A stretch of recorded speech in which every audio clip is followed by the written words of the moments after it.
Au nom de Jésus-Christ, nous avons prié. Amen. Asseyons-nous dans la présence du Seigneur, s'il vous plaît.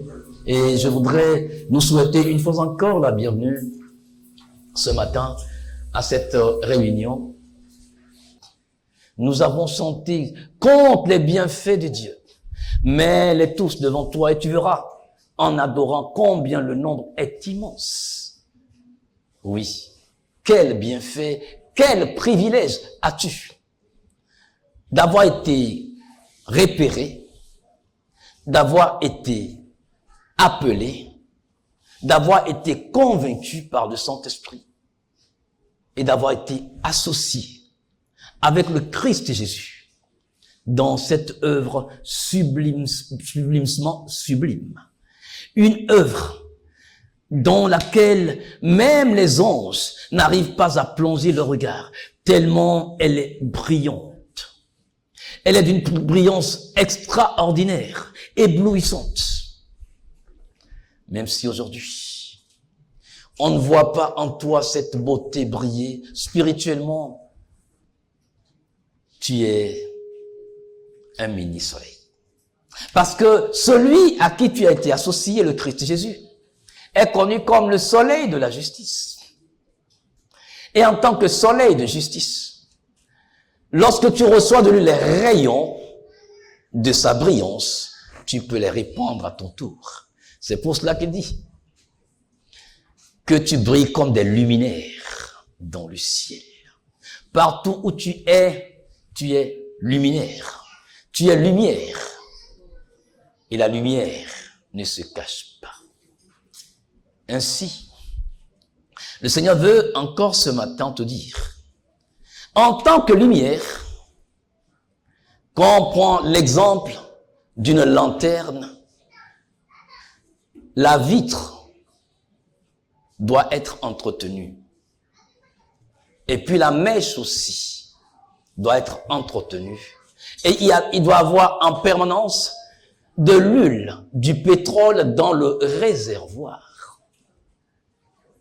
Si ce n'est pas le cas,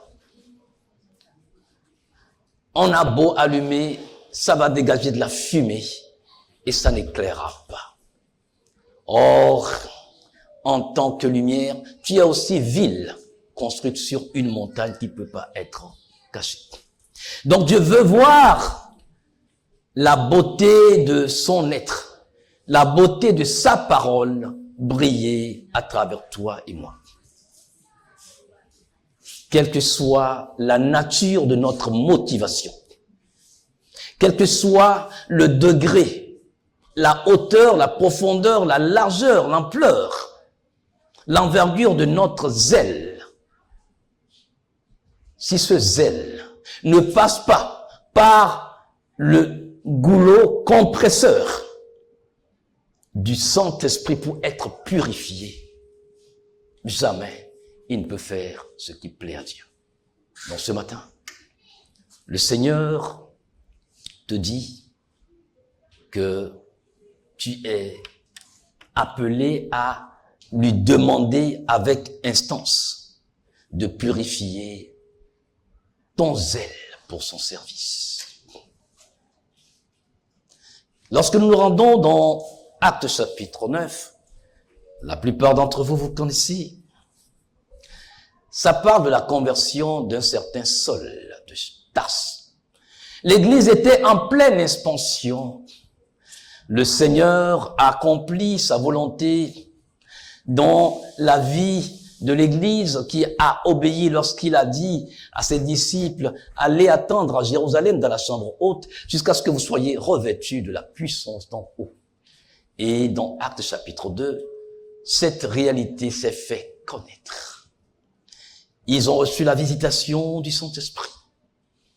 Il y a eu un minimum de 3000 personnes qui se sont données à Christ Jésus. L'Église a commencé par prendre de l'ampleur. Et la puissance du Saint-Esprit a commencé par œuvrer. Et à travers cette puissance, il y a des guérisons, il y a des miracles, il y a des conversions. Mais tout ceci sera interrompu par l'œuvre de l'ennemi qui momentanément essaye d'oppresser l'Église pour l'empêcher de réaliser le plan de Dieu pour elle et pour l'humanité surtout. Et la persécution a commencé. L'arrestation des apôtres avec insistance de ne plus jamais parler au nom du Christ Jésus. Emprisonnement, accusations diverses. Et galvanisé par les résultats de cette oppression, un jeune prodige en la personne de Saul, de son propre chef, alla présenter une requête aux autorités administratives et politiques de l'époque pour leur dire: comme vous, je combats aussi cette doctrine du Christ que nous appelons secte. Eh bien, je veux de vous juste une lettre administrative, un courrier administratif pour aller aux confins de Jérusalem, aux alentours. Car avec la persécution, certains d'entre eux se sont dispersés pour aller propager cet évangile. Eh bien, donnez-moi un courrier administratif pour que je puisse le présenter aux autorités de la Turquie actuelle. Car je vais à Damas. Il y en a là-bas, je vais les ramener ici à Jérusalem, liés. Je vais les emprisonner. Quand on rentrait dans les maisons, on tabassait, on emprisonnait femmes, enfants, hommes, tout le monde. Et il a reçu le courrier. Et dopé par cette couverture politique et administrative, notre jeune prodige se mit en route avec une délégation pour aller exécuter sa volonté. Il était chaud, il était zélé, mais pas zélé au sens propre du terme selon Dieu. Et c'est sur la route de son zèle qu'il reçut la visitation du soleil de justice qui, en plein zénith à midi, a brillé autour de lui et qui l'a rendu aveugle.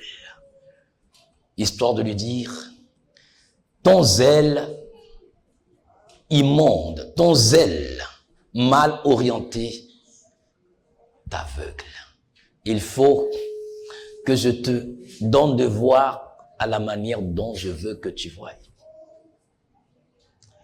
Et c'est ainsi que Paul, l'apôtre,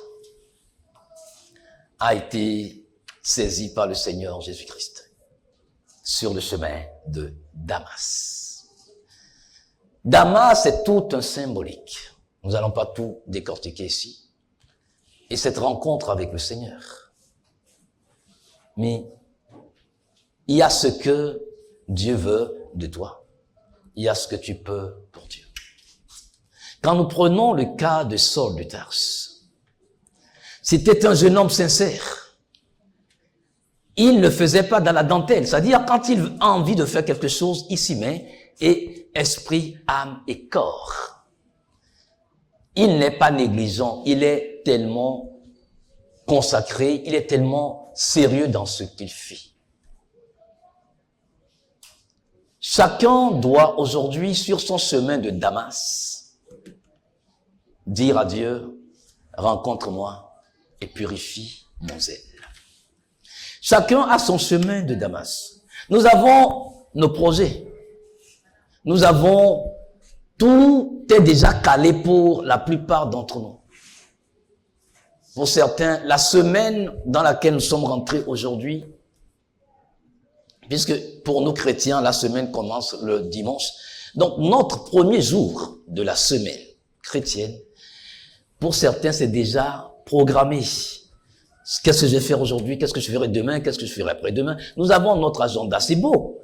C'est normal que nous ayons un agenda. Mais, s'il vous plaît, sur notre chemin de Damas de la semaine, est-ce que nous voulons laisser le Seigneur nous rencontrer? Est-ce que nous voulons laisser le roi des rois rencontrer? Nous avons échafaudé des projets. Mais est-ce que ces projets sont les projets du Seigneur? Sur ton chemin de Damas, ton projet, est-ce le projet de Dieu le Père, de Dieu le Fils et de Dieu de Saint-Esprit? Oui, dans ton zèle, tu accomplis ce que tu veux accomplir. Mais est-ce que c'est ce que Dieu veut? Tu accomplis ce que tu peux accomplir pour le Seigneur, mais est-ce que c'est ce que le Seigneur veut? La rencontre avec le Seigneur a transformé radicalement la compréhension de Saul de Tarse, de cet homme assez virulent qui, à la moindre provocation, peut enjamber ses grands chevaux. Il est devenu un homme presque effacé. Parce qu'il a compris que le zèle, qui n'est pas passé par le goulot d'étranglement du Saint-Esprit, ne peut pas accomplir la volonté de Dieu. Je voudrais que nous parlions très rapidement du zèle.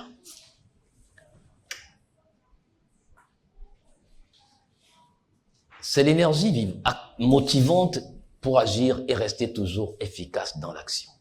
Donc le zèle est motivante. Le zèle est une énergie.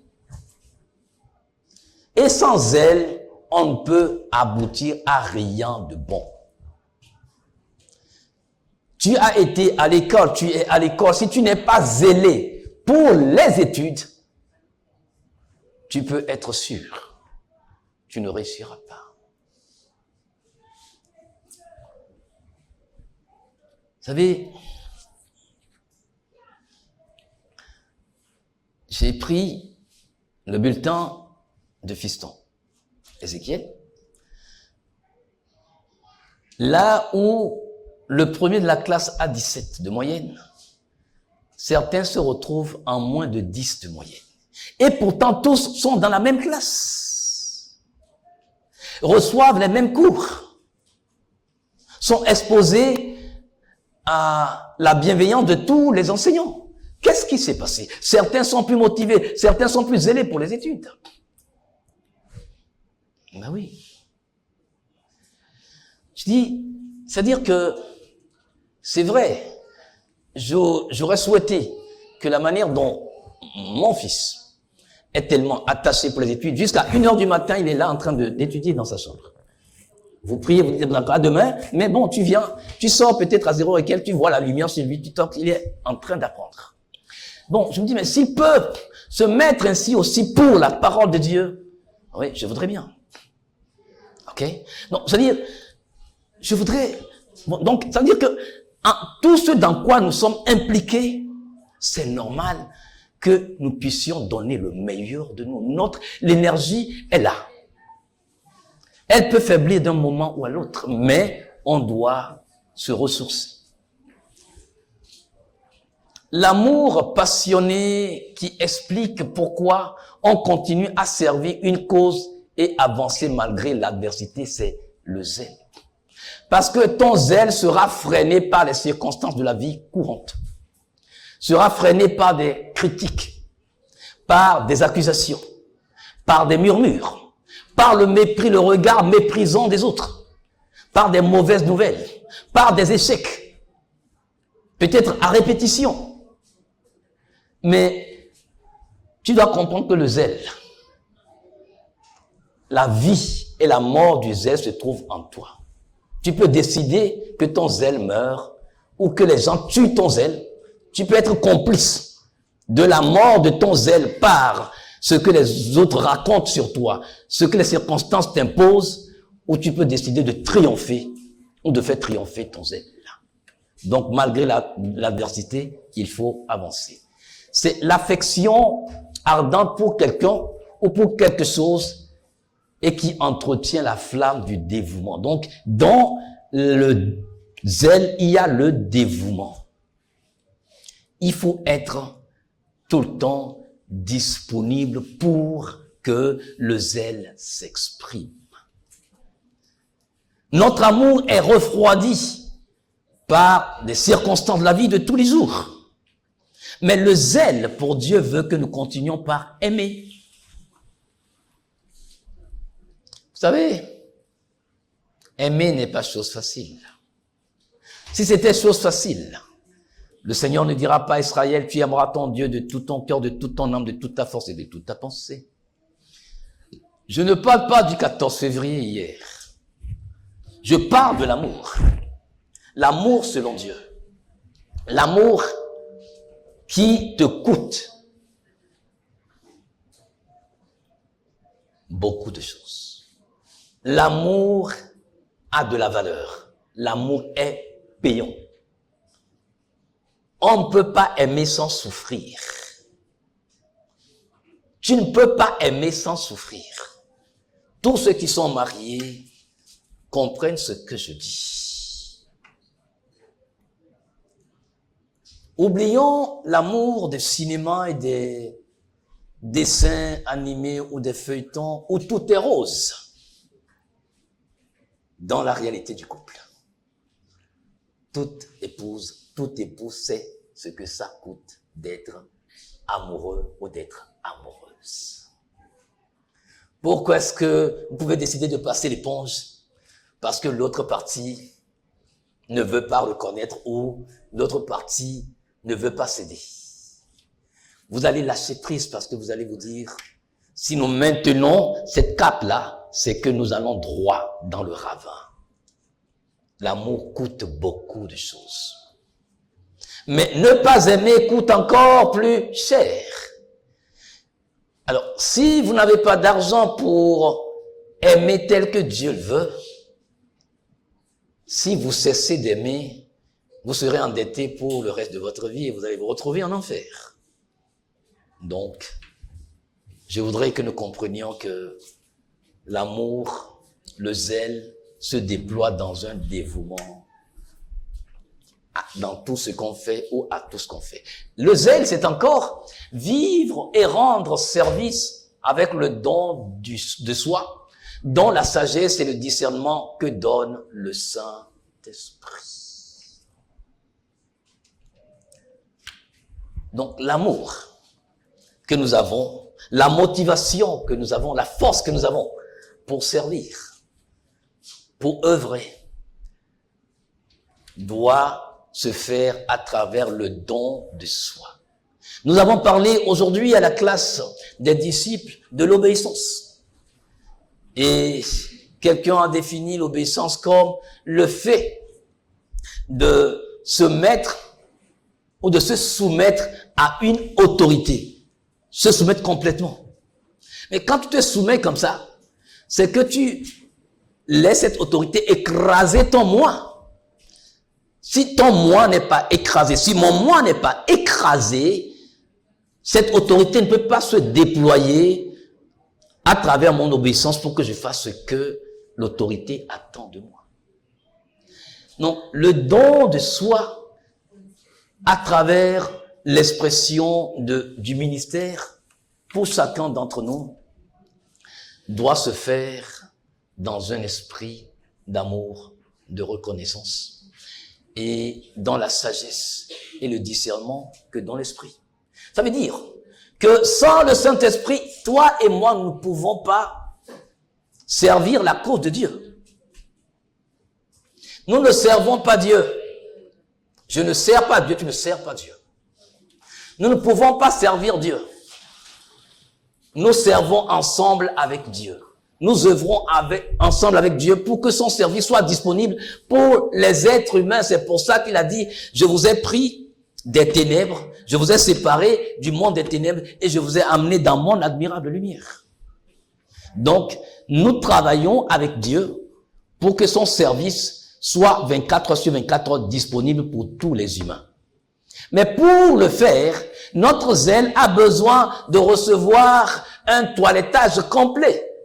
Si le zèle n'est pas toiletté par la parole de Dieu, si le zèle n'est pas toiletté par le Saint-Esprit, nous allons, comme je l'ai dit, faire ce que nous pouvons pour Dieu. Et là, puisque on ne peut pas travailler pour Dieu, on doit travailler avec Dieu, nous ne n'accomplissons pas la volonté de Dieu. La question ce matin, est-ce que je travaille avec ou je travaille pour Dieu? Dieu n'est pas invalide. Il n'est pas incapable. Son œuvre, il a commencé bien avant la fondation du monde. La preuve dans Genèse chapitre 1er, le verset 2, il dit quoi? La terre était informe et vide. Mais donc il y avait déjà une terre. Il y avait déjà des cieux avant qu'il ne recrée. Et l'apôtre Pierre nous le rappelle d'ailleurs. Donc, je dois comprendre que, quelle que soit la nature de ma motivation, que vous ne voyez pas, quelle que soit la nature de ta motivation que moi je ne vois pas, dans ce que tu fais, si la force, l'énergie qui te porte, le zèle, n'est pas en permanente révision, en permanente mise à jour pour ce qui est de sa purification, elle sert les intérêts de celui qui déploie le zèle. Et la plupart du temps, nous servons nos intérêts, croyant servir Dieu. C'est ce qui s'est passé avec Saul de Tarse. Il croyait servir l'intérêt de Dieu, mais il combattait Dieu dans son obscurantisme. Quel est le fondement du zèle en général? Nous allons voir certains éléments. Il y a cette prédisposition naturelle à l'objet du zèle, c'est-à-dire ce pourquoi tu es zélé. Il y a naturellement certains qui sont prédisposés pour ça. Tu prends le cas de Joseph. Joseph n'a jamais fait une école d'administration. D'ailleurs, à l'époque, il n'y avait pas des nains. Donc, il n'y avait pas des nains. Mais comment il a pu gérer la maison de Potiphar au point où Potiphar fut dans l'admiration et lui a confié tous ses biens? Attention, mes chers. Joseph n'était pas égyptien. C'était un esclave d'un pays ennemi d'Égypte. Les Juifs considéraient toutes les autres nations comme des païens, comme c'est-à-dire, excusez-moi, des chiens. C'est un autre terme, ça. Des païens, des chiens, c'est-à-dire c'est des balayures. Et c'est à cette balayure que toi, c'est-à-dire tu vas servir cette balayure-là. Mais normalement, son orgueil de bon juif devait l'empêcher de le faire. Mais Dieu l'a travaillé en le mettant dans une condition d'esclave. Au point où il était dans l'obligation de le faire, il n'avait pas le choix. Comme la parabole du fils prodigue. Dieu, quand il t'appelle, il doit te mettre dans des conditions qu'il faut pour que tu puisses servir sa cause. Joseph ne savait pas qu'il avait des dons d'administration. Mais il a fallu qu'il arrive en Égypte. Et en peu de temps, il s'est illustré comme un bon administrateur. Et de là, Dieu, par la prison, l'a propulsé à la tête de l'Égypte. Donc, il y a dans chacun d'entre nous des prédispositions à certaines tâches, à certains postes, à certains ministères. Et je sais que certains, vous en êtes conscients. Pourquoi est-ce que vous vous cachez encore? Pourquoi est-ce que vous vous cachez encore?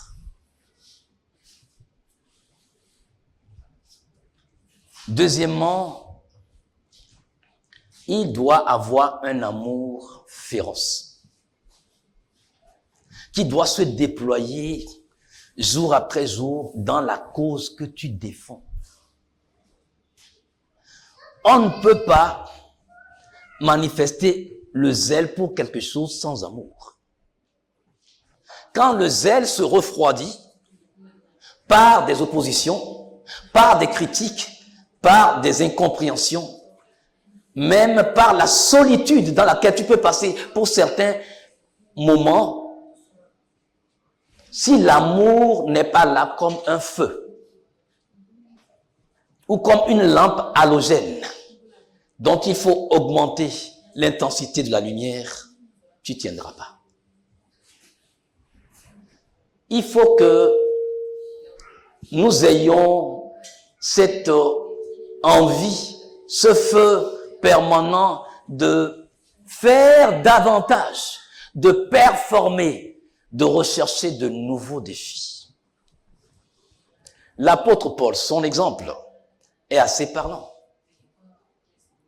Paul, Saul de Tarse à l'époque. Mais c'est pas quelqu'un qui lui a dit, mais va à Damas. Mais il recherchait d'autres défis. Il se mettait lui-même au défi. Le zèle ne veut pas que tu te contentes aujourd'hui du succès d'hier. Le zèle ne se contente pas du trophée de chasse d'hier. Le zèle mange toujours frais. C'est pour cela que la parole de Dieu te dit que chaque jour tu prends ton envol comme de l'aigle. L'aigle mange toujours une proie fraîche. L'aigle n'est pas un charognard. L'aigle n'est pas un vautour.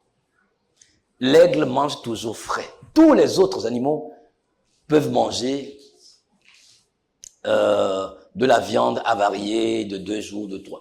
Oui, des carcasses. Mais l'aigle chasse tous les jours. Il doit plonger son bec dans du sang frais. C'est pour cela qu'il doit chasser tous les jours. Rechercher de nouveaux défis. Malheureusement, nous avons peur des défis. Dans tous les domaines. Dans le domaine entrepreneuriat, la plupart du temps, nous les chrétiens sommes très en retard. C'est pourquoi? Nous sommes très en retard parce que nous avons peur. Nous n'aimons pas prendre du risque. Mais ce risque, quand tu le prends avec Dieu, ce n'est plus un risque. C'est un défi à relever. Nous ne composons pas avec lui. Maintenant, 4e élément du fondement du zèle, c'est le résultat que tu as obtenu qui te permet encore d'avancer. Ou le résultat que tu escomptes, c'est-à-dire le résultat que tu attends. Même si je n'ai pas ce que je veux tout de suite, ce que j'entrevois comme résultat me donne de la force pour avancer, nourrit mon zèle. Vous connaissez l'histoire de Einstein. Qu'est-ce qu'on a dit de lui? On a dit que pour fabriquer l'ampoule incandescente, il a dû faire 1000 essais. Et quand on lui a posé la question, étudiant, on dit, mais comment est-ce que vous avez pu gérer vos 999 échecs avant d'arriver au 1000e qui a marché? Il dit non, je n'ai pas échoué. J'ai juste appris 999 fois combien il ne faut pas faire l'ampoule. Vous voyez, ça dépend du nom que tu donnes à tes échecs ou à tes ratés. Des échecs et des ratés, il y en aura. Mais quel nom de baptême tu donnes à chaque chute, à chaque manquement? Mais oui, mais s'il avait considéré ça comme échec, c'est sûr qu'il se serait arrêté en chemin très rapidement. Mais, d'accord, c'est la 100e fois. Non, je crois que je dois arrêter. Non. Donc, ça veut dire, cette 100e fois, j'ai appris qu'il ne faut pas le faire comme ça. Donc, allons à 101e fois. Jusqu'à 1000 fois. Mais combien d'années, combien de vies se sont écoulées? Oui. Le déploiement du zèle va te coûter la vie. Va te coûter des années. Mais si tu connais le résultat, si tu as la conviction du résultat que tu veux atteindre, peu importe les années, même si tu meurs, tu laisseras une empreinte indélébile. C'est comme ça que le zèle s'exprime. Nous allons classifier le zèle. Il y a 3 catégories de zèle. La première catégorie, c'est le zèle obscurantiste qui est déployé dans la sincérité. Je m'explique. La personne est zélée et dans son zèle, elle est d'une sincérité impeccable. Sauf que cette sincérité est pour une cause qui n'est pas noble, qui ne glorifie pas le Seigneur, mais à cause de ce que la personne a entendu, de ce qu'on lui a inculqué, elle agit. Il s'agit d'un zèle obscurantiste. L'apôtre Paul, en tant que bon pharisien, était zélé. Mais il combattait Dieu sans savoir, parce qu'il n'avait qu'une infime partie de la révélation. Deuxième catégorie, le zèle aux motivations impures. Donc c'est ce qu'on appelle communément le zèle amer. Et oh, le wanya matin, oh, je dois le faire aussi. Et une femme, écoutez, moi j'ai même plus de, non, je vais le faire. Zèle amer. Et puis le zèle aux motivations intrinsèquement pures. Donc il y a le zèle obscurantiste, le zèle aux motivations impures, le zèle amer, et le zèle intrinsèquement pur. Nous allons les voir très rapidement en détail. De quoi est fait le zèle obscurantiste? C'est du fanatisme, du sectarisme, de l'ignorance. C'est-à-dire la personne est dans l'ignorance, mais elle est sincère dans cette ignorance. Ce qui, pour la religion, tue, martyrise, opprime, oppresse. Mais ils sont sincères dans ce qu'ils sont en train de faire parce que c'est ce qu'on leur a inculqué. Culturellement, ils sont dans leur droit chemin en train de faire ce que la culture ou l'éducation leur donne. Vous prenez ceux qui sont des racistes. Demande-lui pourquoi est-ce qu'il n'aime pas un noir. Il peut pas te l'expliquer. Il peut pas te l'expliquer. Vous êtes sur les réseaux sociaux. Si un président de la République, de la puissance la plus grande au monde, Donald Trump, peut faire concevoir des photos racistes d'un ancien président, Barack Obama et son épouse, en recouvrant leur corps de poils de singe. Mais pourquoi est-ce qu'il n'aime pas les Noirs? Pourquoi est-ce que... Il peut pas te dire, mais c'est comme ça, on l'a... Donc, il est dans son droit de faire ce qu'il entend. Mais c'est l'obscurantisme. C'est le sectarisme. C'est ce qui amène d'autres dans cet intégrisme où, c'est-à-dire, pour eux, si c'est pas ça, je dois combattre. Ceux qui font du kamikaze, qui se font exploser. Mais c'est un zèle dû à ce qu'on a inculqué en eux. Et c'est nous. Non, non, non, non, tu ne peux pas épouser une femme de cette région. Parce que les femmes de cette région-là, et ça se transmet, ça se transmet. Après 2 générations, tu demandes à un jeune, il dit non, non, nous on n'épouse pas les gens de cette ethnie. Pourquoi? C'est comme ça. Il peut pas t'expliquer. Et il marche dans ça. Il est zélé dans ça pour défendre et pour dire à ses enfants aussi, ben, c'est comme ça. Vous voyez comment l'obscurantisme religieux et culturel et scientifique nous fait poser des torts, nous cause des torts. Et quand on est dans ça, je vous assure, on peut faire des prouesses, mais ça ne glorifie en rien Dieu. Dans Romains 10, le verset 1 et 2, je vais nous lire la version parole vivante. Il dit, chers amis, je souhaite de tout cœur que mes frères israélites parviennent au salut. Et je le demande instamment à Dieu, car je sais par expérience qu'ils ont une véritable passion pour Dieu. Et je suis témoin de leur zèle ardent pour sa cause.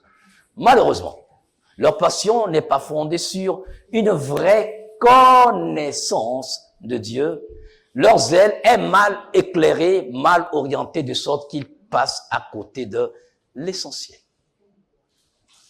Le zèle obscurantiste te prive de la vraie connaissance. Quelqu'un qui est obscurci dans son intelligence ne voudra plus rien recevoir des autres. Sa logique est la meilleure. Sa doctrine est la meilleure. Son assemblée est la meilleure. Sa famille est la meilleure. Son ethnie est la meilleure. Bon, j'ai oublié de parler de race. Il n'y a pas de race, il y a une seule race, la race humaine. Mais les hommes ont décidé de vous en donner 4. Les noirs, les blancs, les rouges et les jaunes. Je ne sais pas si vous avez une fois rencontré un être humain de couleur jaune. Ça n'existe pas. Un être humain de couleur noire. Ça n'existe pas. Pouvez-vous avoir un être humain de couleur rouge? Ça n'existe pas. Et de couleur blanche, comme ça, ça n'existe pas. Vous voyez? Non. Quand on nous a inculqué ceci, nous l'avons accepté. Et quand on dit qu'on a offensé les Noirs, oui, les Africains sont fâchés. Mais tu n'es pas noir. Tu n'es pas noir. Non. Non. Ta couleur de peau n'est pas noire. Pas du tout. Pourquoi est-ce que tu te fâches? Parce que depuis, c'est comme ça qu'on t'a appris.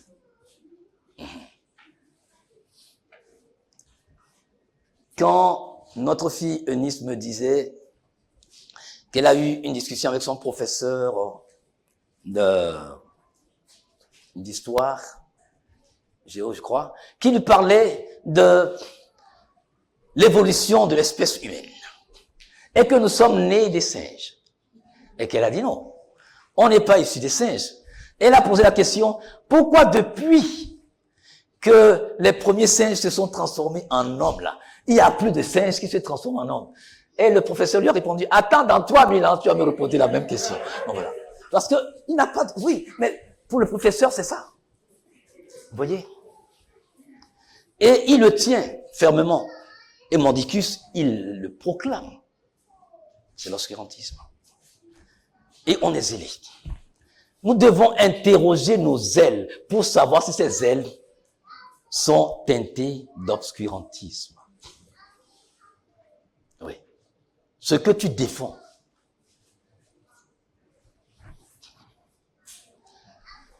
De quoi est fait le zèle amer? Nous avons parlé du zèle amer aussi. Pourquoi est-ce que je dois faire parce que l'autre fait? Parce que je suis jaloux? Je suis envieux? Je suis dans une rivalité dans mon cœur. Je suis méchant. J'ai de la haine, du mépris. Je veux m'exposer. Je veux qu'on me voie, que ce soit moi et non personne d'autre. Donc c'est du narcissisme, c'est du nombrilisme. Je veux nuire, c'est tout. Et je donne les 2 cas bibliques que sont celui de Ahimas et des 7 filles de Séva. Ahimas, c'était le coursier du roi. David. Lorsque Absalom a décidé de se rebeller contre son père et qu'il y a eu guerre entre les 10 tribus d'Israël et les 2 tribus de Juda, les 2 tribus de Juda étaient du côté de David et les 10 tribus d'Israël ont intronisé. Du vivant du roi David, ils ont intronisé son fils Absalom pour être roi. Il y a eu guerre. Dans cette guerre, Absalom est mort. Or, avant que les 3 généraux qui conduisaient l'armée de Juda ne partent à la guerre, le roi a dit publiquement devant tout le monde, soyez clément à l'égard du petit Absalom. Donc, en d'autres termes, prenez-le mais ne le tuez pas, bien qu'il soit rebellé contre son père. Waouh! Le cœur d'un père, le cœur d'une mère. Si un homme peut être aussi compatissant vis-à-vis de son fils, c'est Dieu qui ne sera pas compatissant à ton égard. C'est Dieu qui ne sera pas compatissant à ton égard. Et on a demandé aux Couchites, c'est-à-dire dans l'armée de David, il y avait un mercenaire Couchite. Le nom n'a pas été donné, mais Couche, vous savez, selon l'histoire, c'est l'Éthiopie, qui était très très rapide aussi dans les courses, et surtout les courses sur longue distance, il est assez résistant. Donc c'est pas aujourd'hui que les Éthiopiens sont des bons coureurs, c'est depuis longtemps. Et Ahimaas dit non, c'est moi qui vais aller. Et Joas, le général d'armée, lui dit, mais ça, tu ne peux pas, cette mission-là, c'est une mauvaise nouvelle. Tu ne peux pas aller apporter une mauvaise nouvelle. Parce que le roi, dans sa colère, peut demander que celui qui a apporté la mauvaise nouvelle soit tué.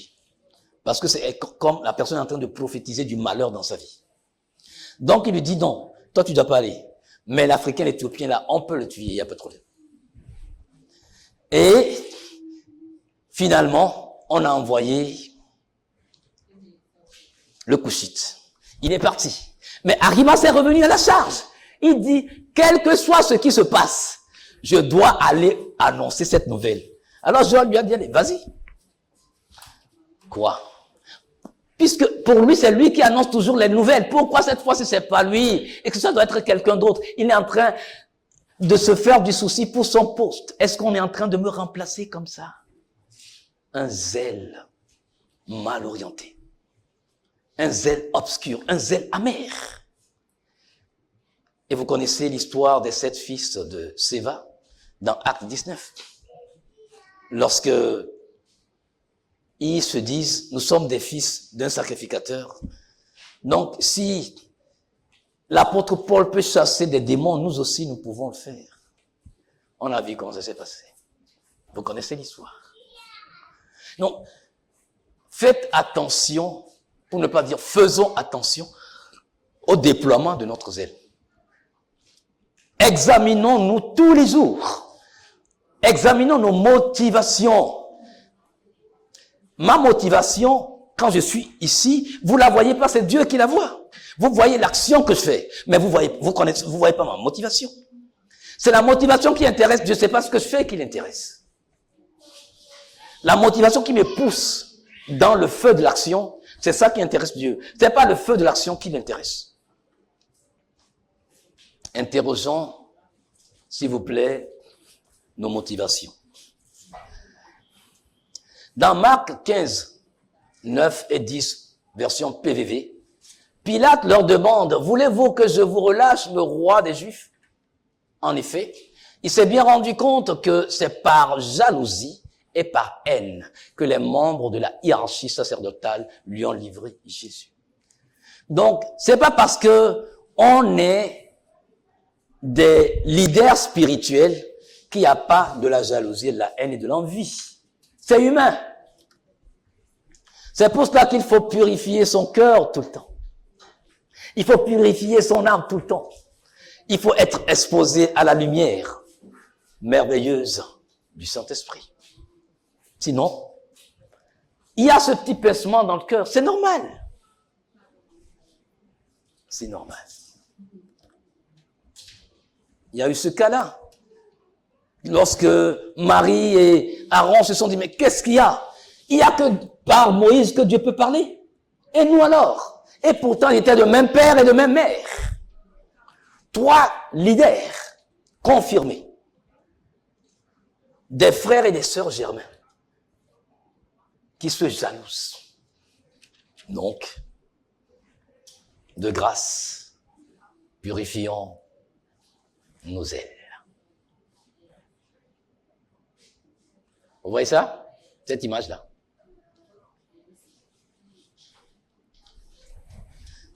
Le monsieur s'appelle Abdur Bajandar.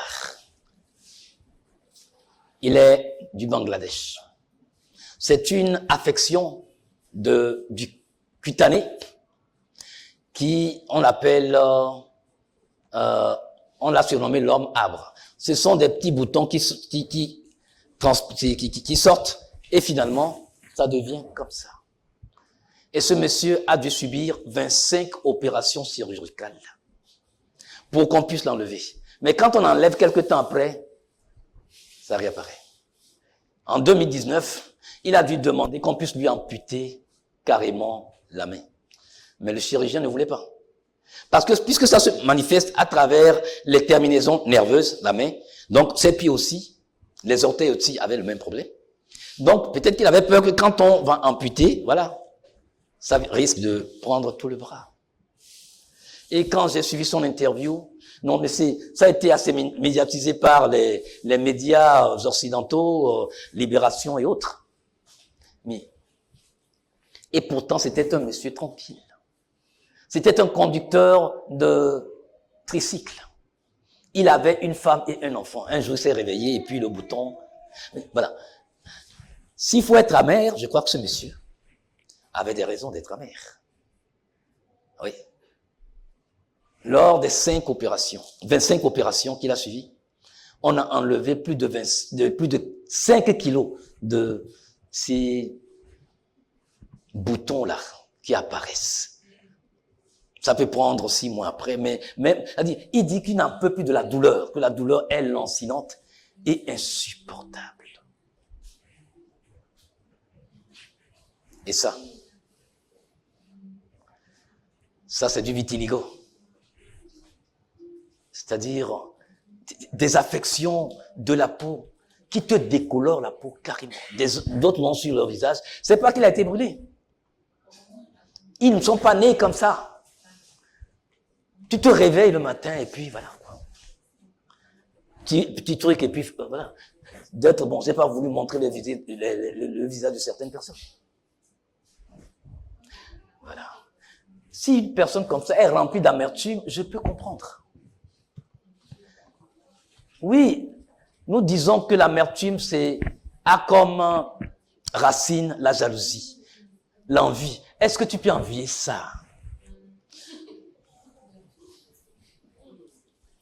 Tu ne peux pas envier ça. Même à ton pire ennemi, tu ne peux pas souhaiter ça. Et il y a des maladies rares. Pour celui de Bajandar, on l'appelle maladie orpheline. Parce qu'il n'y a que 200 cas dans toute la terre entière. Donc c'est une maladie très rare. Et la médecine, jusqu'à présent, n'a pas encore trouvé une solution. On a essayé la cautérisation, le laser et tout. On a tout essayé.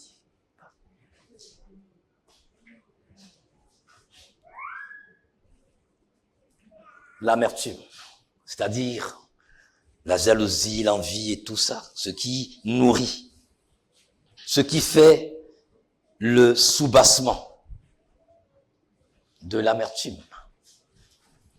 Dieu veut que tu comprennes qu'il y a un remède.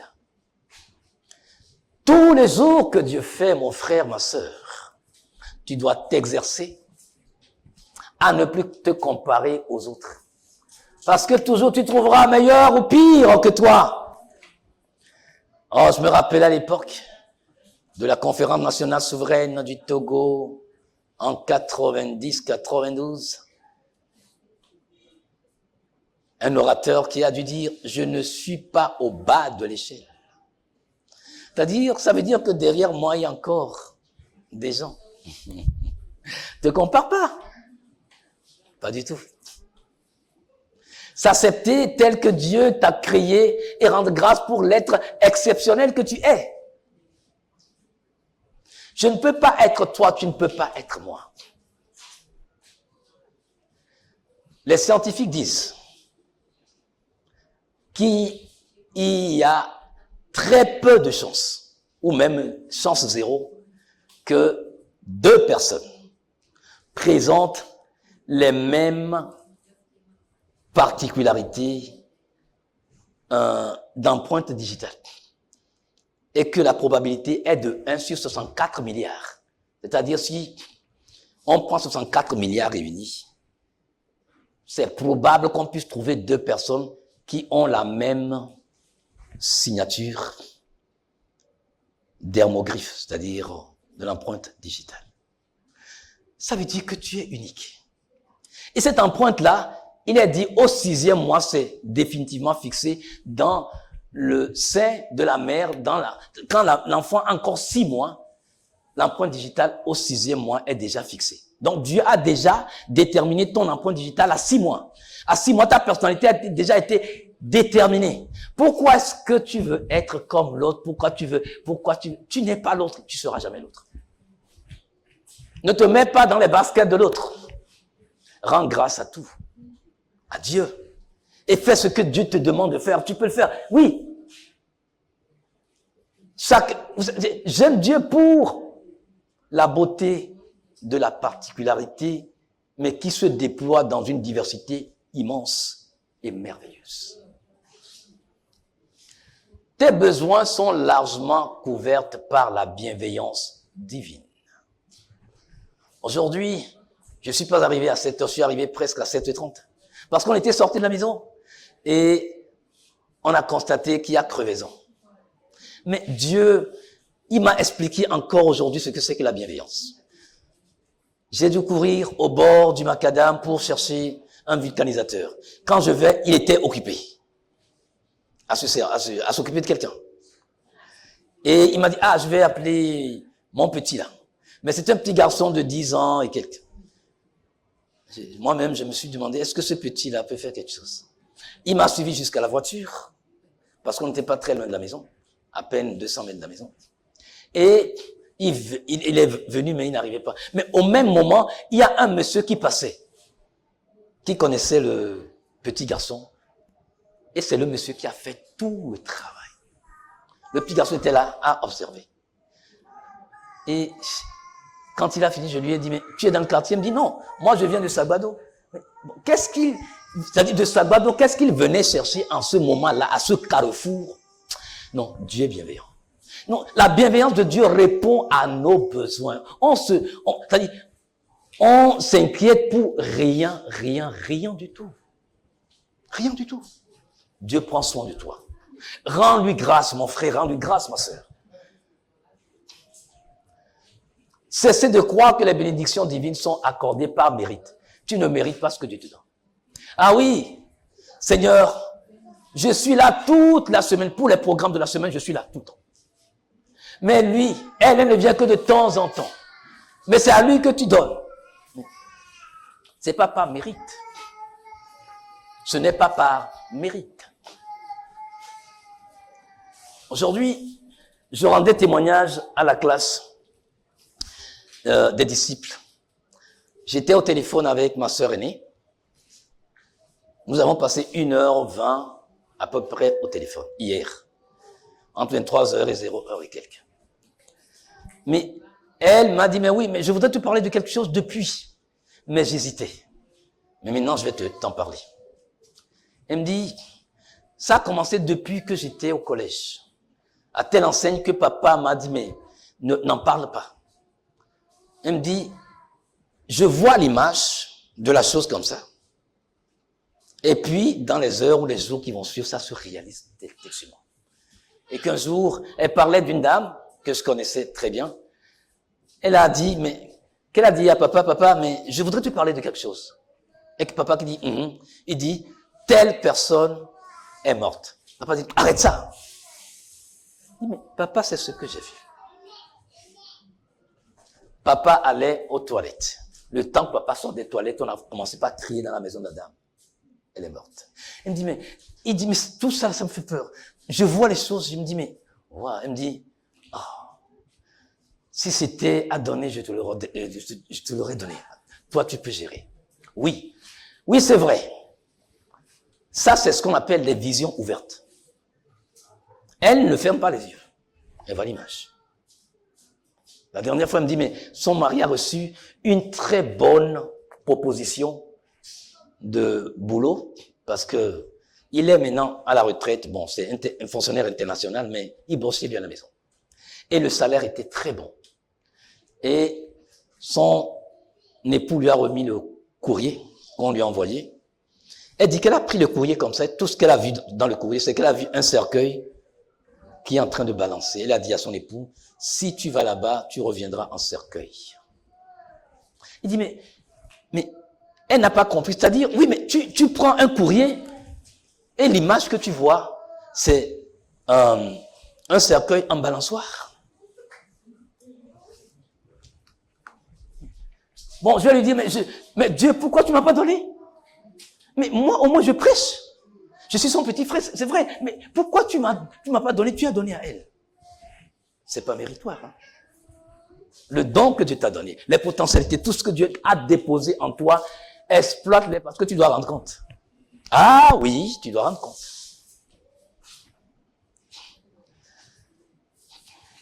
Cessez de t'inquiéter.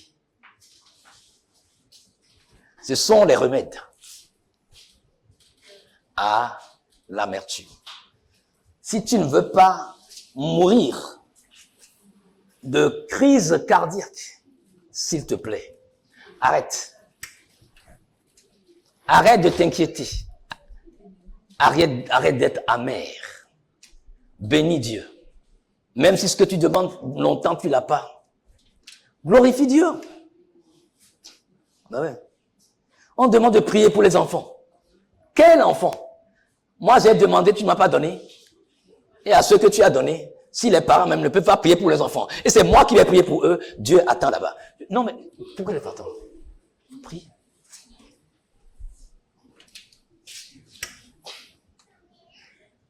Ce que fait le zèle pur. Nous avons parlé de trois sortes de zèle. Maintenant, le zèle pur, le zèle selon Dieu, elle est faite de la foi et de l'amour constant en Dieu. Tu dois te rappeler tous les jours les bienfaits du salut, la rédemption. On a chanté contre les bienfaits de Dieu, mais les tous devant tes... Tu verras en adorant combien le nombre en est grand.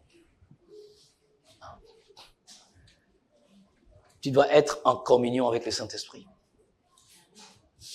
Tu dois plus être en accord avec la parole de Dieu. Lecture, étude et méditation. Et mise en pratique. Tu lis, tu étudies le passage lu et l'enseignement que le Saint-Esprit t'a donné, tu médites ça dans la journée et dans la semaine. Et tu agis conformément. C'est ce qui s'appelle lecture, étude, méditation. Et tu dois rendre ministère dans un esprit de dévotion, de don total, de don de soi. Il dit, après que vous ayez accompli tout ceci, dit le Seigneur Jésus-Christ, dites, nous ne sommes que des serviteurs inutiles. Nous n'avons fait que ce qui nous a été demandé. Nous avons fait que ce qui nous a été demandé. Et cette demande ne vient pas de nous. Cette demande plutôt vient du Père des Lumières, en qui il n'y a pas d'ombre de variation, ni obscurité. Il est le Tout-Puissant. Et il te dit que ton zèle tel que tu le déploies actuellement, a besoin de passer par le goulot d'étranglement du Saint-Esprit pour être purifié. Si chacun d'entre nous le comprend, je crois que nous devons revoir nos motivations. Est-ce qu'elles sont pures? Est-ce que nos motivations sont pures? Pourquoi je fais ce que je fais? Je le fais parce qu'il faut faire. Il y a ce que Dieu veut de moi. Mais il y a ce que je peux faire pour Dieu. La plupart du temps, nous choisissons ce que nous voulons faire pour Dieu, en ignorant ce qu'il veut de nous. Attention, ça ne doit pas se passer comme ça. Et la plupart du temps, dans nos assemblées chrétiennes, ce sont des choses que nous voyons. J'étais avec le premier responsable à une manif le week-end passé. Non, mais l'ambiance était électrique. Une grande salle qui pouvait accueillir, si je n'exagère, plus de 500 personnes. Mais le groupe musical, impeccable. Le son, en tout cas. Mais je vous assure, il faisait la louange d'adoration. Je voulais me lever, mais je ne pouvais pas. J'ai dit, mais Saint-Esprit, qu'est-ce qui se passe? Et il a dirigé mon attention sur le conducteur de la louange. Bon, les autres étaient en uniforme. Lui n'a pas porté d'uniforme. Il a porté un blanc et un noir, et tout ça. Et la main dans la poche, avec le micro. Je me dis, d'accord. Ce monsieur fait son propre business. En réalité, c'est pas toi. Vous voyez? Je dis, c'est ce que, lui, il veut s'exposer. Mais je me dis, mais qu'est-ce que nous voulons? Et voilà, pendant tout ce temps, je dis, oui, mais est-ce qu'il a chanté pour Dieu? Et malheureusement, son agent aussi faisait la même chose. C'est ce qu'il a vu le boss faire, donc on peut... celui qui a dit oui, bon, il a chanté une grande partie, et puis après, bon, il a laissé les... voilà quoi, pour les minimes là, pour faire le reste, quoi. Mais je me dis, non, mais écoute, non, de grâce, rendons ministère dans un esprit de dévotion. Que le Seigneur vous bénisse, que le Seigneur vous fortifie, et qu'il nous rappelle à nous tous comment notre zèle doit être déployé tous les jours dans le Christ Jésus. Amen.